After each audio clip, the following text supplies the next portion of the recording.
Dear students, स्वागत है आपका आपके अपने city Montessori school Siwan YouTube channel पर। और मैं अंकित आज आपको क्लास 8 के साइंस का पहला चैप्टर यानी कि क्रॉप प्रोडक्शन एंड मैनेजमेंट का पार्ट 4 लेकर उपस्थित हूं, जिसमें कि हम लोग बात करेंगे इरिगेशन के बारे में। एक्चुअली बात करो तो इसके पहले जो है हमने एग्रीकल्चरल प्रैक्टिसेस को सिलसिलेवार तरीके से यानी कि स्टेप बाय स्टेप जो हमने पढ़ना स्टार्ट किया हुआ था, जिसमें कि हमने पढ़ा था प्लोइंग के बारे में, फिर उसके बाद से जो है सोइंग किया था तो जो सीड थे वो आपके जर्मिनेट हुए थे और जो है नए नए प्लांट निकले थे। तो जब प्लांट जो डेवलप कर रहे थे वो सारे के सारे खेतों से जो न्यूट्रिएंट्स का इस्तेमाल कर रहे थे, यूज कर रहे थे, तो इस तरीके से जो है फर्टिलिटी सॉइल का घटा। और जब फर्टिलिटी घटा तो हमने जो है मैनुअल और फर्टिलाइजर को उसमें ऐड किया। ठीक है, इन सब के अलावा जो है आपका अब इरिगेशन का भी जरूरत है, ताकि जो है वो सभी के सभी जो आपके न्यूट्रिएंट्स हैं वो सभी के सभी जो है एब्जॉर्ब हो सके सही से। ठीक है, तो हालांकि तो मैंने ये इंट्रोडक्शन दिया कि इरिगेशन क्या चीज है और क्यों जो है जरूरी है। चलिए, ये तो टॉपिक आप लोगों को यहाँ पर दिख ही रहा होगा कि लिखा हुआ है टॉपिक का नाम की importance of water in irrigation. ठीक है, तो हम लोग बात करते हैं कि आपका जो वाटर है उसका क्या इम्पोर्टेंस है। ठीक है, तो देखो मैं बात करूंगा वाटर का इम्पोर्टेंस का। ठीक है, तो वाटर जो है आपका इक्वली इम्पोर्टेंट है, चाहे वो आपका जो है प्लांट हो, चाहे वो ह्यूमन बीइंग्स हो यानी कि हम लोग हो, ठीक है, या फिर बर्ड्स हो, एनिमल्स हो, या फिर कोई भी क्रिएचर हो, सबके लिए पानी तो बराबर ही जरूरी है। ऐसा कुछ नहीं है कि ह्यूमन बीइंग को जो ज्यादा चाहिए और प्लांट को नहीं चाहिए, ऐसा कोई बात नहीं है। सब किसी को जो आपका पानी चाहिए ही चाहिए। ठीक है, देखो अगर पानी का जो है कमी रहे यानी कि पानी या फिर कह सकते हैं कि अगर अब्सेंस रहे पानी का, तो फिर प्लांट जो है वो आपका ग्रो ही नहीं कर सकते हैं सही से। ठीक है, डेवलप ही नहीं कर पाएंगे सही से। ठीक है, एक्चुअली क्यों, इसका कारण ये है कि देखो ये जो आपके न्यूट्रिएंट्स होते हैं ना, अभी हमने बात किया था फर्टिलाइजर और मैन्योर का।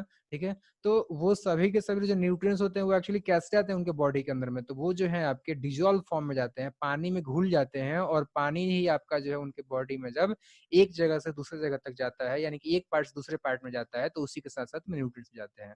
हम लोग के बॉडी में भी देखें तो वैसा ही है। हम लोग के बॉडी में अगर पानी नहीं रहे, ब्लड नहीं रहेगा, तो एक जगह से दूसरी जगह तक कोई भी आपका जो एसेंशियल मॉलिक्यूल्स हैं वो सारे के सारे जो आपका ट्रांसफर नहीं हो पाएंगे। ठीक है, तो ऐसा ही जो है आपका बॉडी ऑफ मतलब कि प्लांट की बॉडी में भी होता है। ठीक है, चलिए नेक्स्ट देखें तो ये आपका जो देखो, अगर बात करें ड्राई कंडीशन में, हम अपने बॉडी में ही अगर बात करें तो कोई भी चीज आपका ट्रांसफर नहीं होगा। आप लोग जो सत्तू खाए हो ना, अगर सूखा हुआ सत्तू खाओगे तो क्या होगा, आपके बॉडी आपका जो आपका माउथ है, अगर उसके अंदर में आपका सलाइवा नहीं रहे तो क्या होता है, अगर थोड़ा सा भी माउथ अगर ओपन होता है तो आपका जो आधा सत्तू मुंह से बाहर हो जाता है। ठीक है, तो वैसा ही यहाँ पे भी आप लोग समझ सकते हो कि ड्राई कंडीशन में जो है आपका, एक सेकेंड, हाँ, ड्राई कंडीशन में जो आपका ये पॉसिबल नहीं है कि डिफरेंट डिफरेंट न्यूट्रिएंट्स बॉडी के एक पार्ट से दूसरे पार्ट तक जो आपका ट्रांसफर हो पाए। ठीक है, चलिए, तो ये तो उम्मीद है कि आप लोगों को समझ में आ गया। नेक्स्ट बता रहा है, ये जो आपका वाटर होता है ना, ये आपका क्रॉप को प्रोटेक्ट करता है। किन किन चीजों से प्रोटेक्ट करता है, तो एक तो आपका हो गया फ्रॉस्ट, और दूसरा हो गया आपका जो हॉट एयर करंट होते हैं, इन दोनों से ही बचाता है। जो गर्म हवाओं के धाराएं चलती हैं उनसे भी बचाता है, साथ ही साथ जो आपका पाला यानी कि तुषार हो गया, ठीक है, तो इनसे भी बचाता है, इन दोनों से बचाता है। तो इस वजह से आपका जो है ये वाटर जरूरी है। ठीक है, तो ये भी ध्यान रखिए कि देखो ये सभी की जो है आपके यानी कि पानी जब मिलेगा तो क्या होगा, ये आपका जो है फ्रॉस्ट से, एयर करंट, हॉट एयर जो करंट है उनसे बचा रहेगा।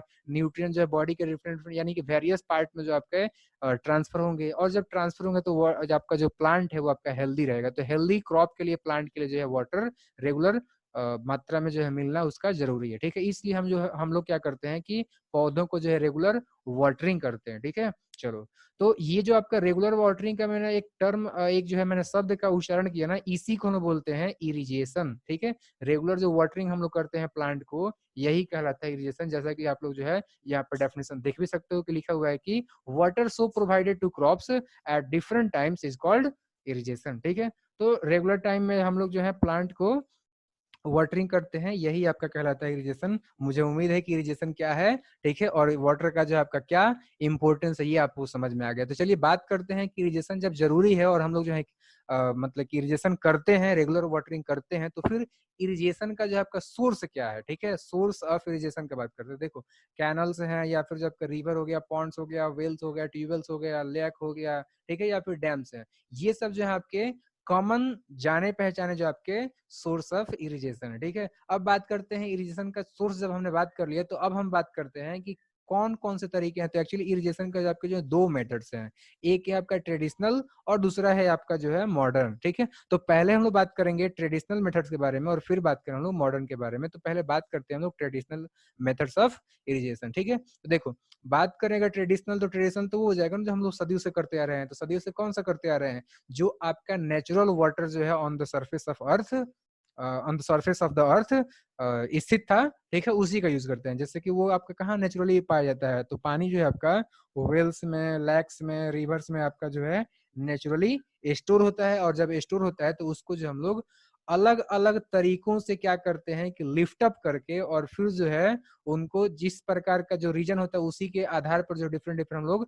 तरीकों का उपयोग करके और फील्ड तक जो है उन पानियों को, यानी कि पानी को जो है आपका पहुंचाते हैं, इरिगेशन को करते हैं। ठीक है, पहले अगर बात करूं तो पहले का जो समय था ना, उस समय देखो दो तरीके, या तो कैटल्स का हम लोग यूज करते थे या नहीं तो आपका जो है ह्यूमन लेबर का यूज करते थे, यानी कि आदमी का यूज करते थे। तो ये दो प्रकार के जो हम लोग जीवों का सॉरी उपयोग करते थे ट्रेडिशनल मेथड में। ठीक है, तो ये आप लोग ध्यान रखेंगे। अब बात करते हैं कुछ ट्रेडिशनल मेथड कौन कौन से हैं, उनका नाम भी जान लेते हैं। तो जैसा कि आप लोगों को मैं डायग्राम यहाँ पे भी दे दिया हुआ है, ठीक है, और नाम भी याद कर लो। जैसा कि पहला है आपका चैन पंप। तो चैन पंप में क्या होता है, जैसा कि इसी डायग्राम, यही जो आपका चैन पंप है, इसमें क्या है देख सकते हो, यहाँ पे एक कंटेनर लगा हुआ है जो कि पानी को जो ऊपर नीचे से धरती के अंदर से जो आपका ऊपर तरफ में लिफ्ट अप कर रहा है। ठीक है, यहाँ पर क्या है कि एक चैन लगा हुआ है, यहाँ पे एक जो आपका मतलब कि एक चक्र लगा हुआ है। ठीक है, और नीचे की तरफ में आपका जो एक ऐसा ही होगा। ठीक है, अब क्या होता है कि जब हम इसको घुमाते हैं ना, तो नीचे वाला भी घूमता है, और नीचे वाला घूमता है तो पानी भरा जाता है और फिर जो आपका ऊपर आता है, और यहाँ पे जो आपका देख सकते हो कि एक आपका कैनाल में गिर रहा है और उससे होते हुए आपका जो है फील्ड्स में वो पहुंच जा रहा है। तो ये हो गया चैन पंप। ठीक है, ऐसे ही बात करते हैं एक दूसरा तरीका जो है यहाँ पे देख सकते हो मोट लिखा हुआ। ठीक है, तो मोट जो है आपका एक्चुअली जो डायग्राम है मैंने उसमें नाम नहीं लिखा हुआ, आप लोग जो है आप लोग ध्यान दे देना। ठीक है, ये जो है आपका मोट है, मोट में जो है ना इसमें एक पुल्ली लगा रहता है। ठीक है, यहाँ पर देख सकते हो, यहाँ पे जो एक पुल्ली लगा हुआ है, और इस पुल्ली के माध्यम से हम लोग क्या करते हैं कि जो आपका वेल है उसके अंदर से पानी को लिफ्ट अप करते हैं और फिर जो हम लोग फील्ड तक पहुंचाते हैं। जैसा कि ये आदमी जो है आपका फील्ड में गिरा रहा है पानी को, ठीक है, उस पुल्ली के सहायता से पानी को वेल से ऊपर खींच करके। ठीक है, तो दो प्रकार के जो है आपको, आप लोग ट्रेडिशनल मेथड जान लिए। अब देखते हैं तीसरा। तो तीसरा जो आपका जो है ढेकली है, तो ढेकली यहाँ पर देख सकते हो, ये है आपका ढेकली। ढेकली में क्या होता है, देखो यहाँ पर जो है आपका एक लकड़ी का लंबा सा यहाँ पे टुकड़ा दिख रहा होगा। ठीक है, जो कि आपका एक कुएं के पास में लगा हुआ पिलर पर खड़ा है। ठीक है, अटैच्ड है, और उसके एक सिरे पर, यानी कि उस लकड़ी के एक सिरे पर देख लो कि एक रस्सी से आपका जो है बाल्टी यहाँ पे लगा हुआ है, बकेट लगा हुआ है, और यानी कोई भी एक कंटेनर जिससे कि पानी को निकाला जा सके वो लगा हुआ है। ठीक है, और उसके दूसरे सिरे पर क्या होता है कि यहाँ पर एक पत्थर हो गया या फिर कोई भी भारी एक वस्तु लगा, मतलब अटैच कर देते हैं हम लोग, ताकि उसके सहायता से हम लोग पानी को जो ऊपर की तरफ में लिफ्ट अप करें, और फिर उन्हीं को क्या किया जाता है कि निकाल करके, और फिर जो यहाँ पे देख सकते हो कि आपका जो वाटरिंग करने का काम एक व्यक्ति कर रहा है, यानी कि यहाँ पर पानी गिरा रहा है, यहाँ से आपका नाला, मतलब कि नाली में होते हुए आपका जो है खेतों तक पहुंच रहा है, इस तरीके से जिग जैग देख सकते हो आप लोग। ठीक है, तो ये तरीके हैं। ये हो गया ढेकली। तो आपने चैन पंप या फिर इसके अलावा जो है मोट, इसके अलावा जो है आपने ढेकली पढ़ लिया। अब बात करते हैं रहट का। तो ये आपका जो चौथा पिक्चर है ना, ये है आपका रहट का। और रहट में क्या होता है, तो ध्यान दो, इसमें भी आपका जो है एक बड़ा सा, यहाँ पर आप लोग जो है देख पा रहे हो कि आपका जो है एक चक्र लगा हुआ है। ठीक है, यहाँ पर एक गोल सा दिख रहा है यहाँ पे, और जिसमें कि आपका बहुत सारा बाल्टी कह सकते हो या फिर कंटेनर लगा हुआ है, यहाँ पे डिफरेंट डिफरेंट देख सकते हो यहाँ पे। ठीक है, और इसके बगल में देख सकते हो कि यहाँ पर जो है एक वन पेयर ऑफ ऑक्स दिख रहे हैं, यहाँ पे बैलों का जो है एक जोड़ी दिख रहा है। ये जो बैल है ना, ये क्या करते हैं कि सर्कुलर पाथवे में घूमते हैं, ऐसे जो है करके घूमते हैं। ठीक है, और एक जो यहाँ पे लगा हुआ है एक और दूसरा चक्र रहता है यहाँ पे इस तरीके से। ठीक है, तो वो आपका जो घूमता है, बैलों के घूमने को से ये चक्र घूमता है यहाँ पर का, और उस चक्र से लगा हुआ यहाँ पर जो है आपका ये जो बड़ा वाला चक्र दिख रहा है ना, तो बड़ा वाला चक्र के जुड़ा हुआ एक इधर की तरफ में दूर में चक्र होगा यहाँ पर। ठीक है, और जब बैल घूमेंगे तो ये चक्र घूमेगा, जब ये चक्र घूमेगा तो फिर ये आपका जो है बाल्टी वाला जो चक्र है ये घूमेगा। ठीक है, कुछ इस तरीके से हम अरेंज करते हैं कि ये आपका जो है क्लॉकवाइज या एंटी क्लॉकवाइज बैल घूमते हैं। ठीक है, जबकि ये जो आपका है ना यहाँ पर जो लगा हुआ है इसके अटैच में रहता है दूसरा चक्र छोटा सा, तो वो आपका जो है ऊपर नीचे करके घूमता है, और वो जब ऊपर नीचे करके घूमेगा तो उससे जुड़ा हुआ जो आपका एक रॉड होता है वो आपका ऊपर नीचे घूमेगा। जब वो ऊपर नीचे घूमेगा तो उससे अटैच ये जो बड़ा वाला, यानी कि पानी को निकालने वाला जो आपका चक्र है ये घूमता है ऊपर नीचे, और जब ये ऊपर नीचे घूमता है तो नीचे जो आपके कंटेनर होते हैं उसमें पानी भर जाता है, और जब वो ऊपर आता है तो यहाँ पर जो है आपका आकर के और बगल में गिराते जाता है एक नाला में, और उसी नाले से होते हुए आपका जो फील्ड तक पानी पहुंचता है। तो उम्मीद करता हूं कि रहट किस तरीके से फंक्शन करता है, काम करता है, ये आप लोगों को बेहतर तरीके से मैं समझा पाया। अब हम लोग बात करते हैं मॉडर्न मेथड्स ऑफ इरिगेशन। ठीक है, आधुनिक जो मेथड है वो कौन कौन सा है। तो देखो एक्चुअली बात करूं आज के समय में, तो आज के समय में क्या है, आज के समय में जो है आपका, देखो पहले अगर बात करूं तो दुनिया के अलग अलग इलाकों में जो आपका मतलब पानी जो है आपका काफी मात्रा में था। ठीक है, बहुत कम ही ऐसे इलाके थे जहां पर पानी की कमी था। बट आज बात करें हम लोग, तो major part of the earth जो है आपका लैग कर रहा है वाटर से। तो इसलिए हमें जरूरत है कि वहां पर जो खेती हो रहा है वो भी आपका आगे की तरफ में चलता रहे, यानी कि पानी का हम लोग इकोनॉमिकली यूज करें, तभी ये पॉसिबल है। तो इसलिए इकोनॉमिकली पानी के यूज के लिए जो हम लोग modern methods of irrigation use करते हैं। ठीक है, इसमें पहला क्या तरीका है, इसमें पहला तरीका आप लोग यहाँ पे देख पा रहे हो, स्प्रिंकलर इरिगेशन है, या फिर मेथड हम लोग कह सकते हैं। ये जो है आपका उन सभी इलाकों के लिए है ना जहां पर कि पानी जो है सही से अवेलेबल नहीं है, ज्यादा मात्रा में अवेलेबल नहीं है, कम मात्रा में है, तो वहां पर ये जो है आपका ज्यादा मतलब कि यूजेबल है। ठीक है, वहां पर जो है काफी ये कारगर साबित होता है। एक्चुअली इसमें क्या होता है ये देख लेते हैं कि ये किस तरीके से आपका जो है फंक्शन करता है, इसमें क्या सिस्टम होता है। तो सिस्टम यही है कि जो आपका खेतों तक पाइप के जरिए पानी पहुंचाया जाता है ना, उस पाइप के जरिए एक परपेंडिकुलर पाइप होता है, यहाँ पर देख सकते हो एक परपेंडिकुलर पाइप है। ठीक है, और ये जो आपका परपेंडिकुलर पाइप होता है ना, इसके ऊपरी सिरे पर देखेंगे तो एक नोजल लगा रहता है। ठीक है, अब क्या होता है कि ये जो आपका खेतों तक पानी आया है ना, ठीक है, उस पाइप में आपका जो है ज्यादा प्रेशर वाला, मतलब काफी प्रेशर से आपका जो है वाटर फ्लो करता है। ठीक है, और जब वो काफी प्रेशर वाला जो आपका फ्लो करता हुआ वाटर आता है ना, तो वो आपका परपेंडिकुलर में जाता है। जब परपेंडिकुलर में जाता है तो वहां पर भी प्रेशर ज्यादा रहेगा। जब ज्यादा प्रेशर रहेगा परपेंडिकुलर वाला में, तो उसके ऊपर जो नोजल है वो आपका घूमेगा, जब मूव करेगा चारों तरफ में रोटेट करेगा। जब ये रोटेट करता है तो पानी जो है ना वो आपका स्प्रिंकलिंग होता है, यानी कि आपका जो है वो चारों तरफ में फुहारा की तरफ में सॉरी फुहारा की तरह जो है आपका पौधों के ऊपर गिरता है। तो इस तरीके से क्या होता है कि ज्यादा पानी जो है आपका जमीन के अंदर तक गहराई तक नहीं जाता है। ठीक है, सिर्फ पौधों के डिफरेंट डिफरेंट पार्ट्स तक ही मिलता है, जिससे कि वो सही से उसका यूज करते हैं और इकोनॉमिकली यूज होता है, वो आपका पानी बर्बाद नहीं जाता है। ठीक है, तो ये तरीका है आपका जो है स्प्रिंकलर इरिगेशन, जो कि आप लोगों को जो है ऐसा लगता है जैसे कि वो बारिश हो रहा है। ठीक है, तो ये तरीका है आपका ये स्प्रिंकलर मेथड का। अगला अगला हम लोग बात करते हैं ड्रिप सिस्टम क्या है। तो ड्रिप सिस्टम जैसा कि आप लोग जो है इस डायग्राम मतलब कि पिक्चर में देख पा रहे होंगे। ठीक है, इसमें क्या करते हैं ना हम लोग ड्रिप सिस्टम में, कि पौधों का जो बेस होता है यानी कि जड़ होता है, डायरेक्टली उसी पर जो है मतलब कि वहीं पर जो है हम लोग ड्रॉप बाय ड्रॉप पानी को गिराते हैं, जिससे कि आपका जो है इसका नाम पड़ा हुआ है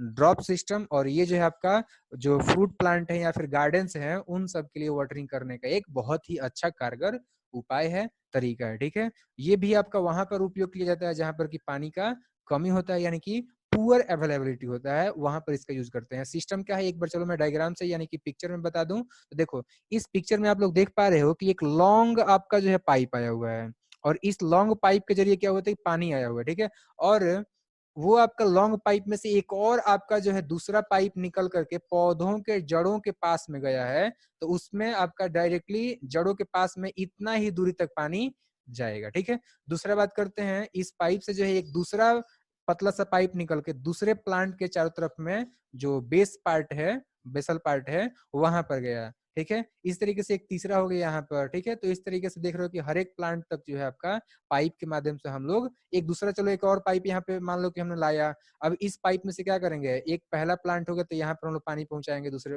एक पाइप से, एक और पाइप से जो हम लोग दूसरे प्लांट पर मतलब उसका जो बेस पार्ट है वहां पर पानी पहुंचाएंगे, फिर तीसरे प्लांट तक एक और उसके बेस पार्ट पर पानी को पहुंचाएंगे। तो इस तरीके से क्या हो रहा है कि सिर्फ बेसल जो पार्ट है ना प्लांट का, वहीं पर पानी जा रहा है, जो आपके प्लांट वाले रीजन नहीं है। जैसे कि ये वाला पार्ट जो है आपका बेकार पार्ट है, यहाँ पर हमें जो है कोई फायदा नहीं है पानी देने का, क्योंकि वहां पर कोई प्लांट हम लोग ग्रो नहीं कर रहे हैं। तो अगर नेचुरली अगर बात करें, नेचुरल करने में तो जो आपका ट्रेडिशनली मेथड होता है उसमें क्या होता है पूरे फील्ड में ही पानी लगा देते हैं, यानी कि यहाँ पर लगा रहता है। तो इतना दूरी का आपका जो पानी हमने लगाया वो तो वेस्ट किया ना, जबकि ड्रिप सिस्टम में हमने क्या किया, सेव किया उतना दूरी का पानी। देख पा रहे हो आप लोग कि ड्रिप सिस्टम में मेजर पार्ट ऑफ खेत जो है, यानी कि आपका major part of the field है, वो आपका पानी को बर्बाद होने से हम लोग बचा पा रहे हैं। ठीक है, वहां पर हम लोग पानी को यूज नहीं कर रहे हैं। तो ये आपका हो गया ड्रिप सिस्टम। उम्मीद करता हूँ कि इरिगेशन को मैं सही से समझा पाया।